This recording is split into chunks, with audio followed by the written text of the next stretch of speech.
Aníbal, o lendário guerreiro cartaginês. Seus inimigos diziam que ele era mau, era horrível, não se dava bem com os outros. Regra número 1 no mundo antigo. Mexa com Aníbal e haverá sangue. 130 mil litros de sangue foram derramados nesse campo de batalha. A questão é, devemos confiar no inimigo do cara? Aníbal foi um grande general ou apenas um assassino cruel? Nossos investigadores vão colocar a vida de Aníbal sob o microscópio, realizando uma série de testes científicos e refazendo seu caminho de morte e destruição. É um trabalho de detetive, encaixando uma pista depois da outra. Um psiquiatra vai colocar Aníbal no divã. Isso é, de fato, uma verdadeira obsessão. Para revelar se ele era de fato um psicopata e como ele se comporta frente a outros ícones do mau comportamento. Ícones do mau comportamento, Aníbal. Aníbal tem a reputação de ser o general mais cruel da antiguidade, com um veneno especial em seu coração contra Roma.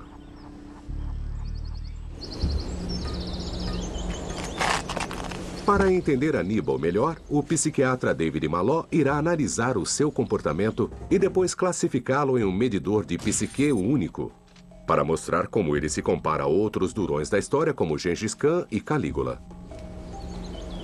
Eu preciso avaliar se a violência e a brutalidade cometida por Aníbal é para um propósito estratégico específico ou se é para o seu puro prazer. Aníbal tem uma ficha de arrepiar os pelos. Uma história, na verdade, diz que Aníbal discutiu a possibilidade com seus generais de comer os corpos dos soldados que morriam pelo caminho nos Alpes para atravessar o resto das tropas. Isso é canibalismo. Ele obriga um soldado romano a lutar até a morte contra um elefante. Quando o mercenário deserta, Aníbal ordena que a esposa e os filhos do homem sejam queimados vivos. Isso é vingança de sangue, pura e simples. Ele crucifica um escuta por lhe dar a direção errada. E ele mata 50 mil soldados romanos em um único dia.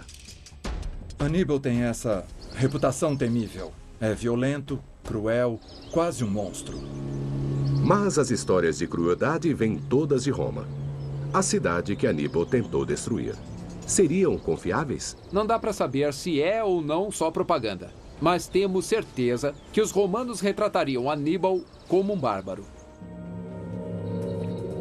Então, quem é o verdadeiro Aníbal?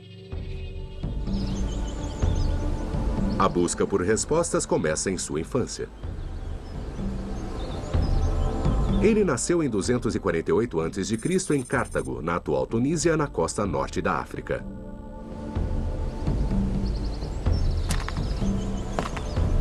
Procurando pelas ruínas, os arqueólogos encontraram provas de rituais religiosos que envolviam o abate de um animal, ou talvez até mesmo de vítimas humanas.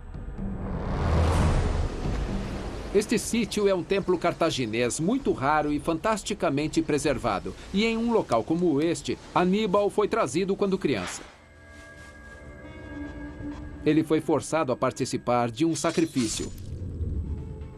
E suas mãos foram colocadas no sangue ainda quente. E nesse momento, seu pai o faz jurar dedicar o resto de sua vida para tentar destruir Roma. O que aconteceu aqui vai moldar o psicológico de Aníbal para o resto da vida. Temos aqui um menino de 9 anos que olha para seu pai, acha que ele é um grande herói, quer se juntar a ele em sua aventura militar. Seu pai diz, certo, mas primeiro você deve passar por esse ritual brutal.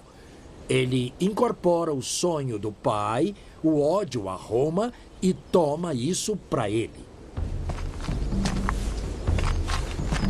Se as histórias romanas forem verdade, a coisa é pior, bem pior. Eles acusam os cartagineses de sacrificar crianças aos deuses.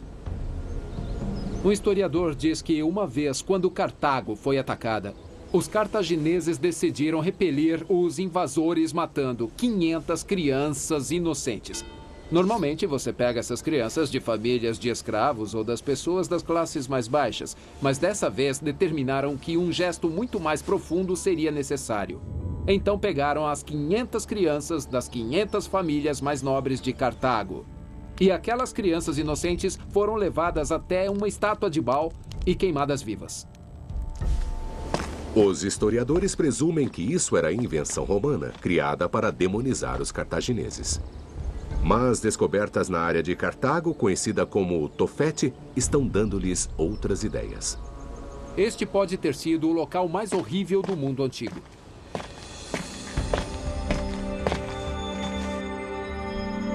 Dentro desta caverna, debaixo dessas lápides, os arqueólogos descobriram camada após camada de fragmentos de ossos carbonizados.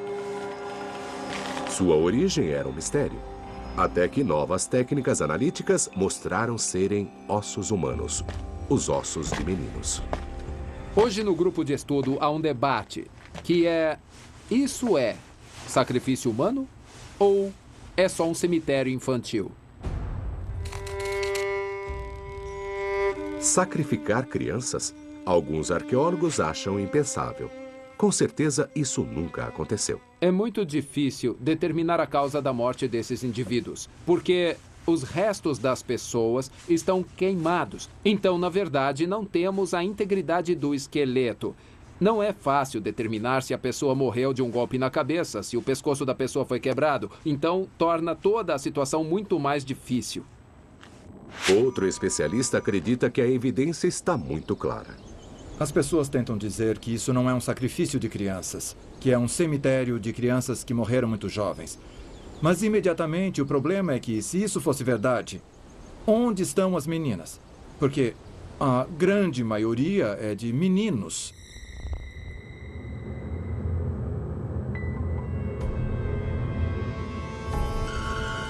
Elas são provas muito contundentes, mas é possível que ocorreram 30.000 sacrifícios de crianças humanas. O veredito? As histórias de horror podem ser verdade. Aníbal teve que colocar as mãos sobre o sacrifício ainda vivo. Nós nem sabemos se era um animal ou se era um humano. Isso seria um evento transformador, incrivelmente traumático e dramático. Que tipo de impacto isso pode ter causado em Aníbal? Ele vai se enrijecer, endurecer, vai aprender que a vida não vale nada. Ele vira uma criança soldado. E conforme ele avança, ele vai perseguir o sonho de seu pai. E isso vai causar um profundo efeito em Aníbal. Mas por que todo o ódio? Cartago e Roma lutavam há anos pelo controle do comércio no Mediterrâneo. O pai de Aníbal era comandante do exército de Cartago. Tinham-se passado 23 anos de guerra por todo o Mediterrâneo quando Aníbal, ainda adolescente, embarca para lutar na Espanha. Aos 20, ele comanda um exército e, desde o início, ele não é nada bonzinho. Aníbal cerca a cidade de Sagunto, aliada dos romanos. E seu gosto por traição aparece de forma impiedosa.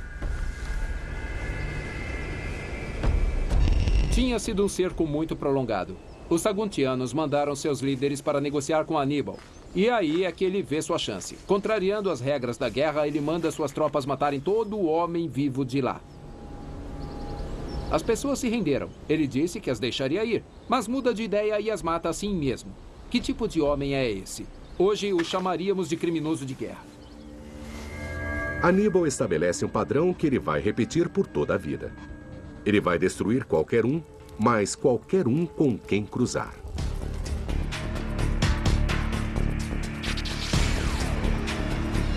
Em 218 a.C., aos 30 anos, Aníbal cresce seus olhos malignos no Grande Prêmio, a própria Roma. Ele decide que é hora de cumprir seu juramento. Vamos colocar a decisão num contexto. Roma é uma das grandes superpotências do mundo. E o pai e o meio-irmão de Aníbal lutaram contra os exércitos romanos, mas nunca foram para Roma. Agora, Roma torna-se o objetivo final. Aníbal prepara o palco para uma batalha épica que irá destruir legiões romanas inteiras e matar dezenas de milhares de seus próprios homens.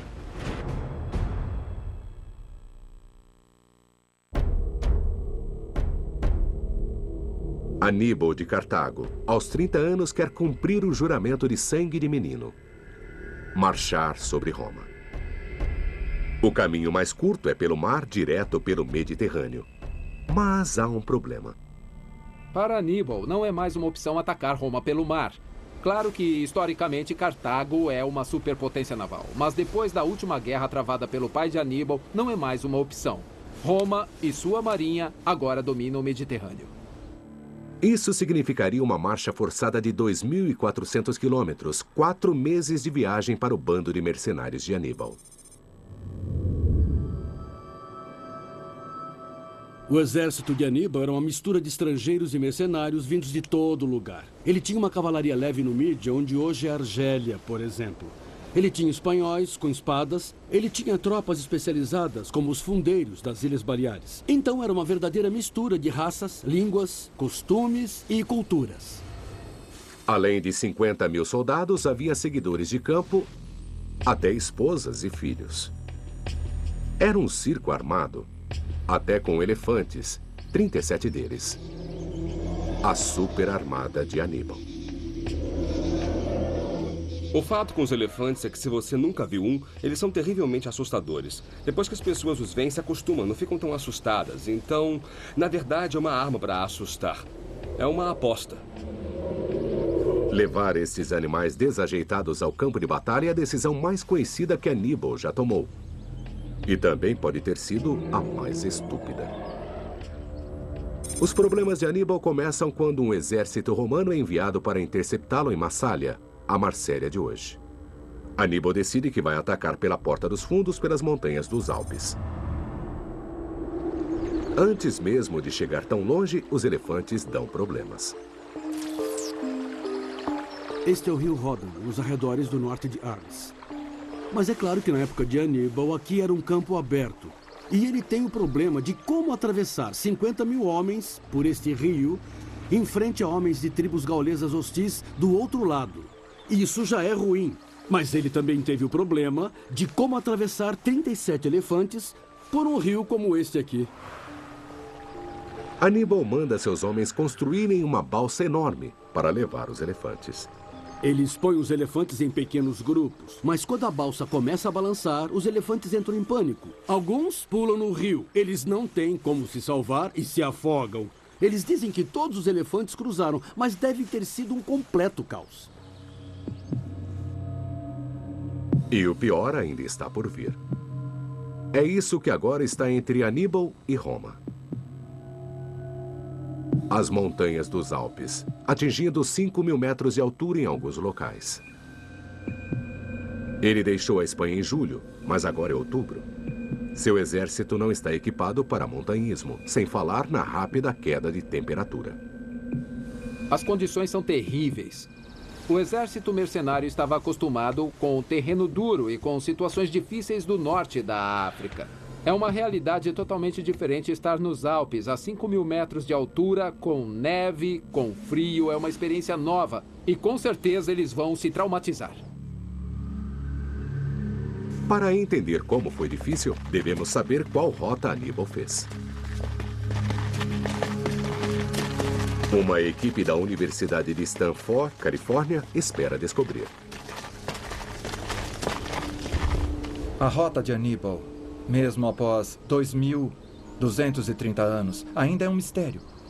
É um mistério tão grande que foram escritos centenas de livros sobre isso. É um trabalho de detetive, encaixando uma pista depois da outra, tentando combiná-las.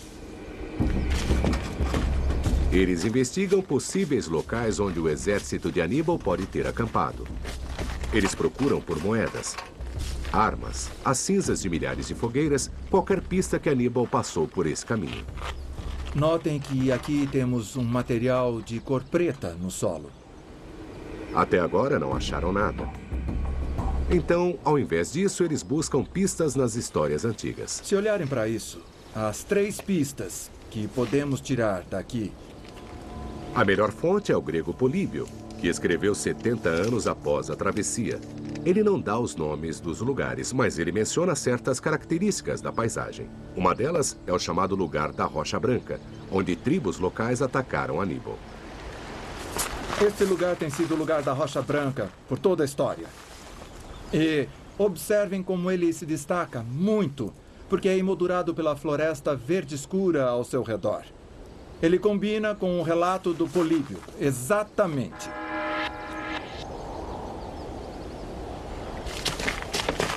Com base nessa evidência, Aníbal deve estar caminhando para uma passagem elevada chamada Col de Clapier, 2.500 metros acima do nível do mar, onde as temperaturas podem cair muito abaixo de zero. É um ambiente totalmente estranho para um exército africano. Muitos deles podiam nunca ter visto neve antes. E agora, de repente, eles subiam esses vales dos Alpes e então viam a neve acima deles. E ela está cada vez mais perto e fica cada vez mais frio. Nesta região, as temperaturas podem cair para menos 5 graus Celsius à noite. É muito frio para os soldados vestidos apenas em vestes leves de linho.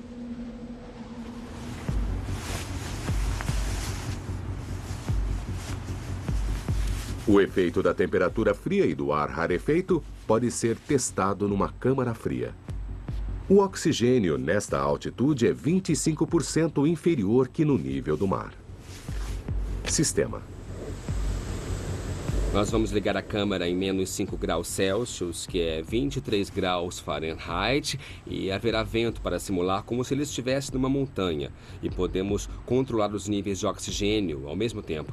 Então podemos replicar o que os soldados de Aníbal passaram nos Alpes. Um voluntário veste uma bata fina, simulando a roupa da cavalaria númida de Aníbal. É ideal para o calor de que estão acostumados na Espanha, mas não para o vento congelante de outubro dos Alpes.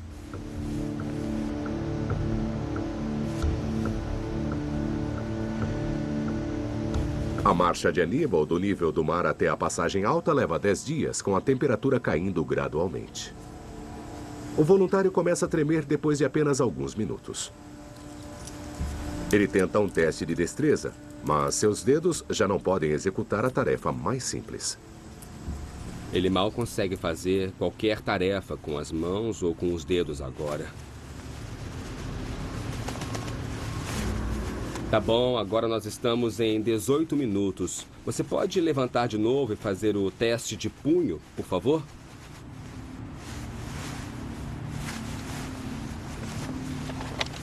Oi, Stephen. Eu acabei de fazer o teste de punho e o resultado foi 29 quilos. Sua força de punho diminuiu 40%.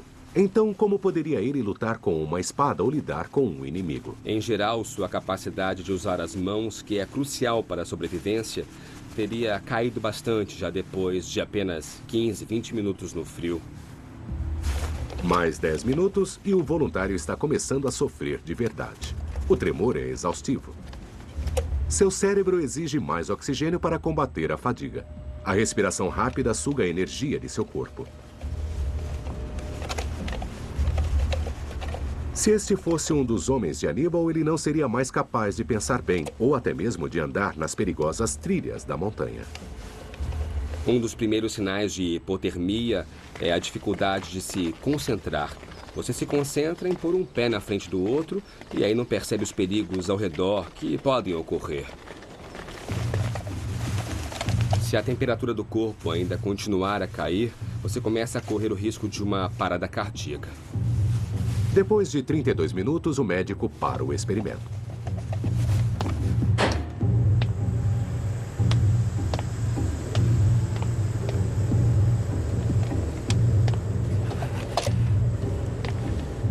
Eu estava sentindo muito frio ali no final. Eu estou começando a aquecer um pouco, mas como vocês podem ver, minhas mãos estão bem vermelhas. Dói muito. É bem cruel.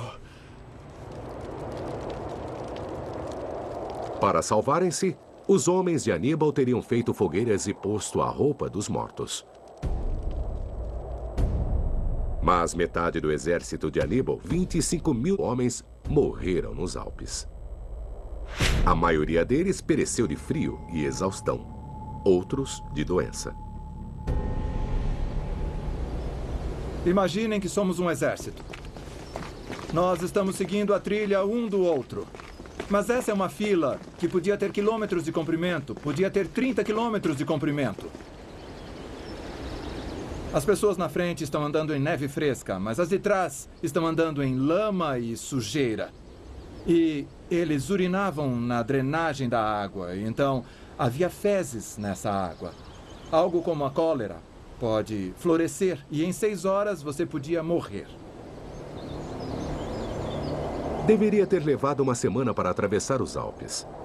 Aníbal levou 2. Por quê? Por causa dos elefantes. Eles deixam todo o exército mais lento e eles comem 130 quilos de plantas por dia. Toda aquela comida teve de ser carregada pelos Alpes.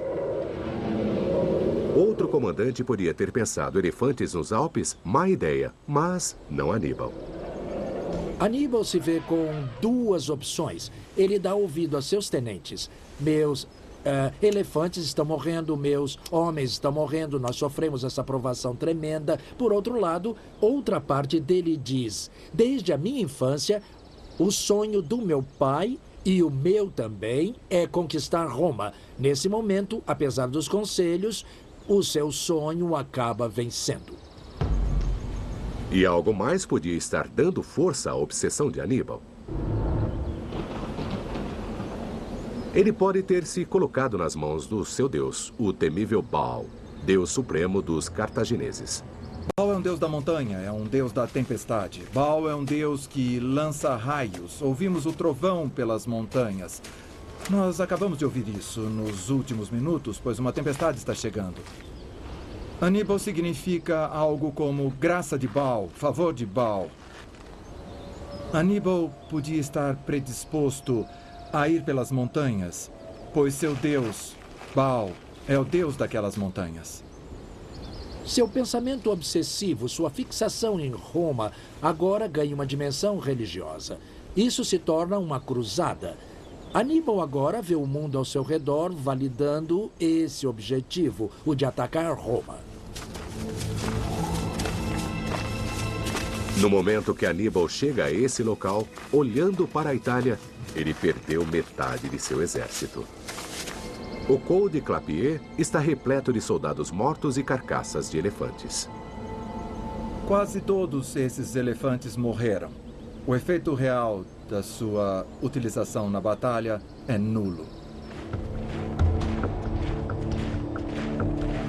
A obsessão de Aníbal já matou 25 mil de seus próprios homens. Claramente, ele está se comportando mal.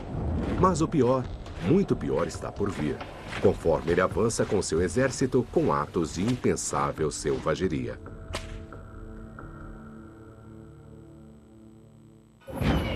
Todo mundo sabe como resolvemos as coisas aqui.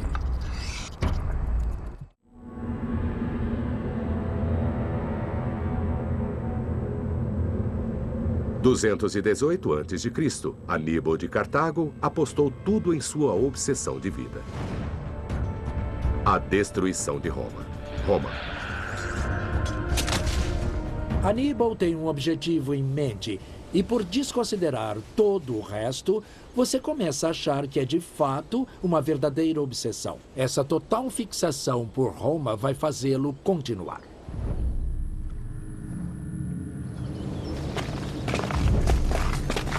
Cruzando os Alpes para a Itália, Aníbal perdeu metade de sua força de 50 mil homens para o frio, a fome e a doença.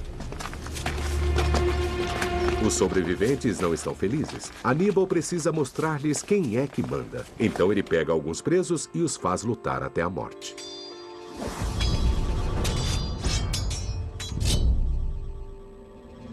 O último homem que sobrasse seria libertado. O que ele tentava provar? Aníbal tenta demonstrar sua visão da vida para todos os seus homens. A vida é uma luta de vida ou morte. Só os mais fortes, somente os mais espertos sobrevivem. Não é só a visão de Aníbal, agora também é a visão de todos. Itália. A animação de equipe de Aníbal funciona, bem como ele esperava. Ele derrota legiões romanas enviadas para detê-lo em 2 batalhas no norte da Itália.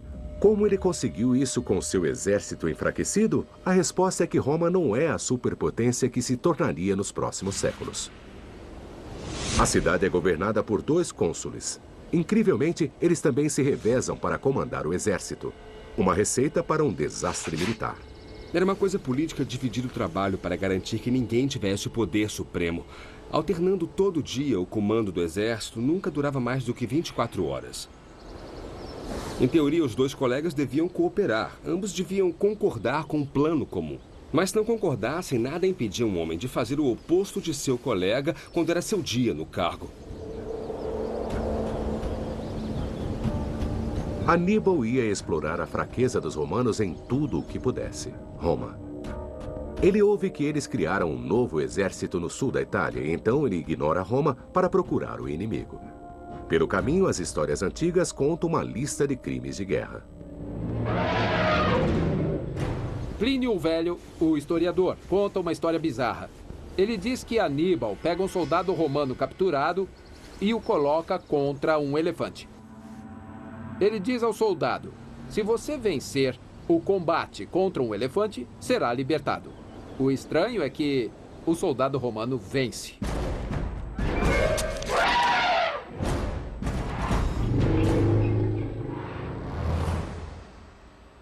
O que Aníbal faria? Deixaria o caso escapar? Não, ele mata o soldado imediatamente. O código de disciplina de Aníbal é simples e brutal. Quando um mercenário do grupo deserta, ele mata a esposa e a filha que o homem deixou. Essas vítimas inocentes são torturadas e depois queimadas vivas. A esposa, as filhas, elas são inocentes, mas não importa. É uma vingança de sangue pura e simples. Aníbal se sentiria absolutamente justificado em suas ações. Ele foi traído e com a traição vem a punição. Algo muito trivial também poderia matá-lo. Quando um escuta de Aníbal erra no caminho, Aníbal explode de raiva e crucifica o homem. Por que Aníbal se porta tão mal? Essa violência é gratuita? Ou há uma explicação racional? Ele não é um psicopata, ele não faz isso por diversão. Ele quer dar exemplos para suas tropas. É cruel, mas a sua crueldade tem um propósito. Durante a longa marcha ao sul, Aníbal pega uma infecção que cega para sempre seu olho direito. Isso não ajuda no seu humor.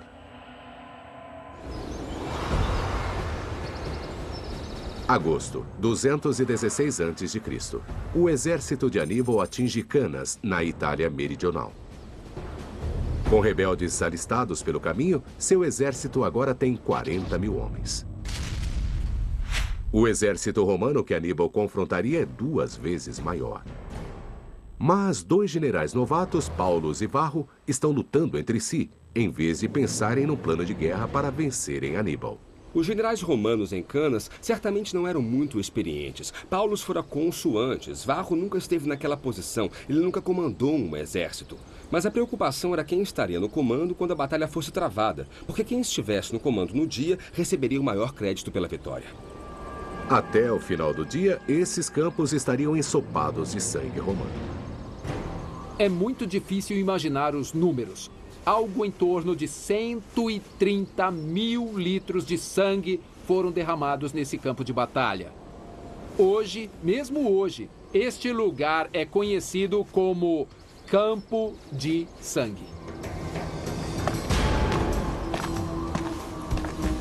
A inexperiência dos generais romanos faz deles carne fácil para Aníbal. O que Aníbal faz é alinhar suas tropas de forma crescente. Sua infantaria mais fraca está aqui e isso parece loucura, mas Aníbal tem um plano. Ele deixa sua infantaria de elite na reserva e usa os soldados menos experientes no meio do crescente como isca. Quando este crescente desmorona, como ele sabia que aconteceria, os romanos se adiantam e pensam que estão ganhando. Os romanos mergulham no centro do exército cartaginês e Aníbal solta sua armadilha. É aí que Aníbal envia suas tropas em volta e cerca totalmente os romanos. É aí que a carnificina começa. Os romanos ficam tão cercados que não podem lutar. 50.000 romanos são abatidos. Uma taxa de baixas de 70%. Lembrem-se que todos esses homens foram cortados, esfaqueados, espancados ou esmagados até a morte. Deve ter sido muito cansativo para os caras que estão matando. Aníbal foi magnânimo na vitória? Ainda não. Ele ordena que suas tropas cortem os tendões dos romanos derrotados para eles não poderem fugir. Eles morrem lentamente, em agonia. Muitos cometem suicídio. A manhã seguinte apresenta uma terrível cena. O campo de batalha de Canas está repleto de cadáveres, com as cabeças enterradas em buracos rasos. Isso deve ter sido muito bizarro. Mas acontece que, para acabar com o sofrimento, as tropas romanas cavaram buracos, enfiaram a cabeça dentro para comerem a terra e sufocarem-se. É como se afogarem em sujeira. Isso dá uma ideia da agonia que eles devem ter sentido. Isso dá uma ideia do terror e do sofrimento que eles passaram naquela noite, depois da batalha de aniquilação. Canas é a derrota mais esmagadora que Roma já sofrera. A própria cidade agora está à mercê de Aníbal.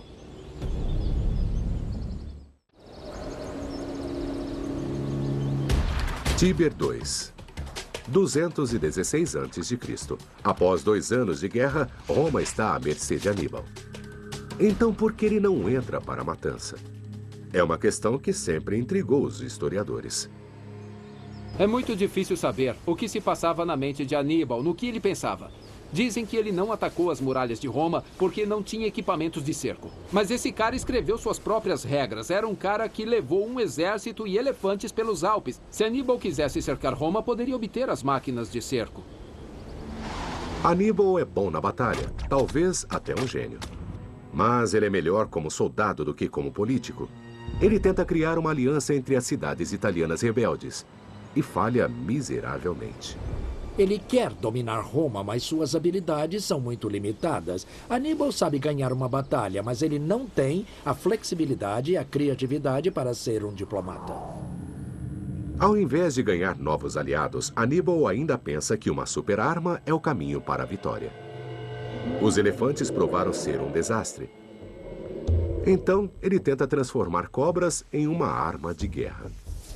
É acreditado a Aníbal a invenção desta nova técnica, onde ele faz seus homens juntarem cestos cheios de cobras e então eles são disparados pela artilharia nos decks de navios de guerra inimigos.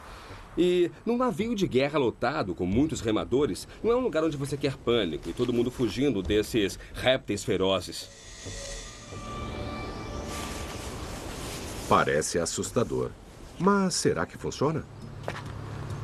O engenheiro forense Jeff Archibald irá simular um ataque da pomba de cobra para descobrir se as cobras sobreviveriam ao serem lançadas pelo ar. Vamos supor que os 2 navios de guerra estejam a 200 pés de distância, são cerca de 60 metros. Para fazer um desses potes de barro viajar por 60 metros, eles terão uma velocidade de lançamento inicial de 88 km por hora. Para que o pote tenha essa velocidade, ele será lançado a 15 metros de altura. O maior impacto vai ser o vertical. E é isso que vamos tentar recriar. O perito em répteis Lee Parker acredita que esses substitutos de cobras verdadeiras dirão tudo o que ele precisa saber. Nós usamos a maior densidade que esse tipo de cobra pode ter. Com a proteção da pele semelhante à pele da cobra, os órgãos de dentro da cobra, músculos, tecidos, parecem muito com isso. O teste vai medir a força do impacto.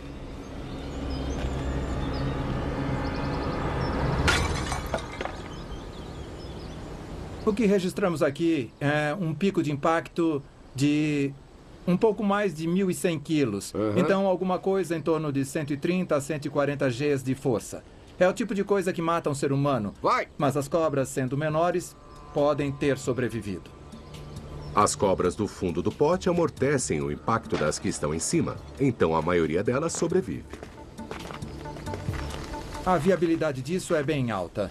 10 a 20% das cobras no pote morreriam no impacto. Mas 80% das cobras sobreviveriam e psicologicamente seria um choque ter um monte de cobras pousando. A arma funciona na teoria, mas tinha algum uso? Ela pode ganhar um tempo no começo da batalha, mas não vai ganhar a própria batalha, e Aníbal não consegue um sucesso completo. A fixação de Aníbal numa super-arma, sejam elefantes ou cobras, mostra sua falta de julgamento estratégico. É um pouco igual a quando Hitler investiu muitos recursos em desenvolver a tecnologia de mísseis na Segunda Guerra Mundial. Quando quase com certeza ele se daria muito melhor se investisse os recursos em armamentos convencionais. Eu acho que Aníbal teve o mesmo problema. Pensou que uma super-arma fosse a solução para seu problema. Ele provavelmente teria se dado melhor se investisse mais recursos em mais infantaria, mais cavalaria, mais armas convencionais. A guerra de Aníbal começou com um elemento surpresa. Mas agora virá um longo e lento impasse. Um grande erro de cálculo de Aníbal foi subestimar a capacidade dos romanos de se recuperarem. Eles podiam perder 50 mil homens em uma batalha, mas haveria ainda 700 mil homens completamente disponíveis para serem recrutados na Itália. Então, podiam sofrer perdas horrendas, como na Batalha de Canas, 10 vezes mais e ainda continuar lutando. Aníbal permanece na Itália por 13 anos. Ele tem 45 anos, quando os romanos lançam seu próprio ataque surpresa a Cartago. Em 203 a.C., Aníbal recebeu ordens dos anciãos de voltar aqui para Cartago. Havia um exército romano acampado fora da cidade. O que ele ainda estava fazendo na Itália? O encontro acontece aqui na planície de Zama, no norte da África. Apesar de sua experiência desastrosa com eles nos Alpes, Aníbal mais uma vez usa sua super-arma favorita, o elefante de guerra. Aníbal tem cerca de 80 elefantes à sua disposição. Ele tem que preparar esses bichos para a batalha. Então, fontes antigas dizem que ele lhes dá álcool. E ele também os provoca fincando lanças nos seus tornozelos. Então, eles ficam bêbados e também enfurecidos. Então, o que você precisa fazer nessa altura é direcioná-los ao inimigo e soltá-los. Mas os romanos têm um plano de defesa simples. As legiões abrem espaços nas fileiras e as grandes feras atravessam direto. Algumas até mesmo voltam atrás e atacam as próprias linhas de Aníbal.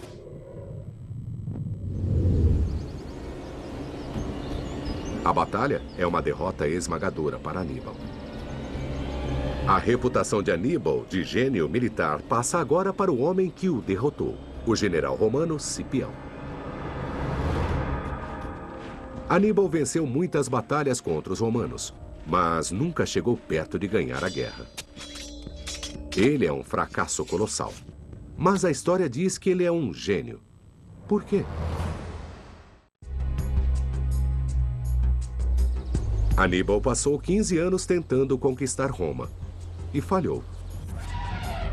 Ele lutou uma grande batalha em seu território e perdeu. Muito bem. Ou, pelo menos, é o que a história parece nos dizer. Por que isso acontece? Se você descrever Aníbal como um grande líder, um grande gênio militar, e depois vencê-lo, isso faz você ficar ainda melhor. Você sempre precisa procurar quem escreveu a história. Há algum interesse? Há algo por trás? Nesse caso, a resposta é fascinante e pode muito bem nos explicar por que Aníbal é visto da maneira como o vemos. O relato mais detalhado da invasão de Aníbal na Itália vem do historiador Políbio, que escreveu 70 anos após o ocorrido. Políbio nos diz que visitou muitos locais, os Alpes, alguns dos locais das batalhas e assim por diante. E também que ele falou com alguns dos veteranos, homens que tinham lutado com Aníbal. E é por isso que devemos confiar nos seus relatos. Mas se pensarmos nisso, mesmo se esses veteranos eram meninos na época da guerra, eles estariam com bem mais de 80 anos. Quando, em teoria, falaram com Políbio. E este é um mundo onde a expectativa de vida é baixa. Então, o que temos aqui, no mínimo, é uma dúvida sobre a confiabilidade dos relatos de Políbio. Por que Políbio mentiria? Acontece que ele foi pago pela família de Cipião, o homem que derrotou Aníbal. Na verdade, Políbio era o propagandista da família. E a melhor maneira de fazer com que Cipião fosse um gênio militar seria retratar Aníbal como um enorme gênio. De fato, Cipião não teria nenhum crédito se Aníbal fosse retratado como um lutador de segunda, um fracassado. O veredito? Aníbal não é o gênio militar que a história e a lenda o fazem parecer.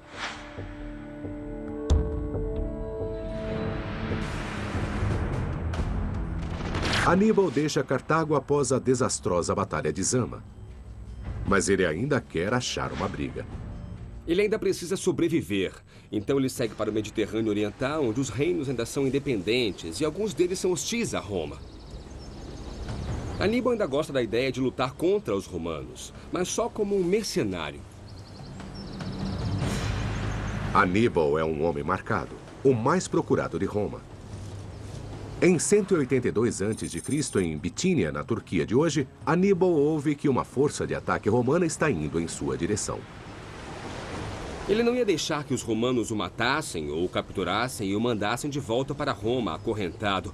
Então Aníbal bebe veneno e tira a própria vida, pois até o final ele ainda é o dono do seu próprio destino. Então, quem é o verdadeiro Aníbal? Ele cresceu envolto ao ódio por Roma e esmagava todos que o cruzassem. Mesmo os menores que dessem uma direção errada poderiam morrer. Um grande general, ele venceu em campos de batalha, mas perdeu uma guerra.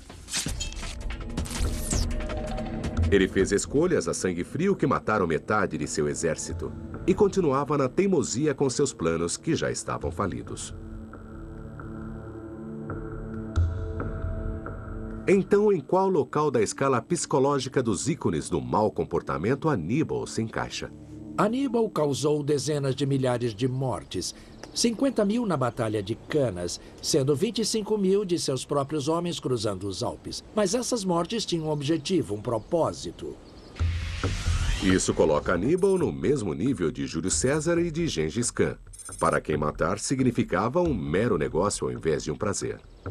Se isso representasse alguma psicose, nós veríamos muito mais mortes ao acaso, muito mais sadismo, muito mais por mero prazer, e não haveria nenhuma ligação a uma grande ideia. E há algo mais sobre a personalidade de Aníbal. Na Marcha da Morte dos Alpes, obviamente ele errou. Mas ele não queria, ou não podia desistir. Aníbal atinge um índice muito alto na escala da obsessividade. Desde que ele tinha 9 anos, ele tinha essa obsessão única e repetitiva de destruir Roma. Um sonho que ele herdou de seu pai. Não importava o que mais pudesse acontecer em sua vida. Ele não tinha flexibilidade de enxergar além daquilo. E é assim que ficou a escala de Aníbal. Um perfil parecido ao do senhor de guerra escocês do século XIII, William Wallace. A inspiração para o filme Braveheart, e cuja obsessão era acabar com os ingleses.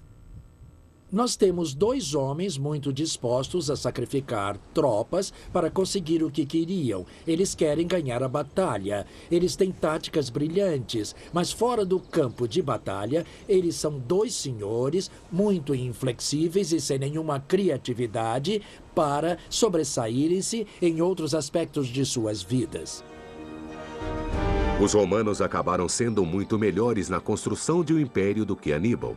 Eram melhores criadores de imagens também, com inteligência, criando a reputação de seu pior inimigo. 40 anos após a morte de Aníbal, os romanos destruíram Cartago. E o único Aníbal que sobreviveu foi aquele que serviu aos seus propósitos.